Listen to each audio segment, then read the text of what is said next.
के तपाईलाई थाहा छ फागुन 21 गतेको चुनावमा तपाईको एउटै भोट कति महत्त्वपूर्ण छ? तर सावधान, तपाईको असावधानीले तपाईको भोट खेर जान सक्छ।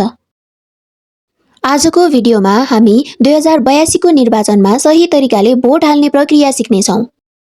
सर्वप्रथम त आफ्नो मतदाता परिचय पत्र वा नागरिकता लिएर तोकिएको मतदान केन्द्रमा समयमै पुग्नुहोस्। त्यसपछि मतपत्र लिनुहोस्। मतपत्र लिने बित्तिकै निर्वाचन अधिकृतको हस्ताक्षर मतपत्रमा छ कि छैन अनिवार्य रूपमा चेक गर्नुहोस्। हस्ताक्षर नभएको मतपत्र बदर हुन्छ।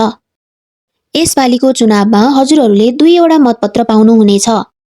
एउटा प्रत्यक्षतर्फ जसमा हामी व्यक्तिलाई भोट हाल्छौं र अर्को समानुपातिकतर्फ जसमा हामी पार्टीलाई भोट हाल्छौं। प्रत्यक्षतर्फको मतपत्र रातो रङको भोट चिन्ह भएको हुनेछ र समानुपातिक तर्फको मतपत्र कालो रङको भोट चिन्ह भएको हुनेछ। हामीले सही तरिकाले छाप लगाएनौं भने हाम्रो मत खेर जान सक्छ। त्यसैले छाप लगाउँदा यी गल्तीहरू नगर्नुहोला।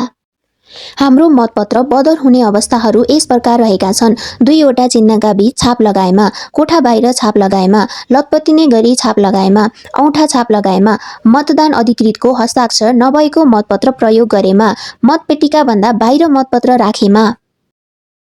छाप लगाउने सही तरिका यस प्रकार रहेको छ।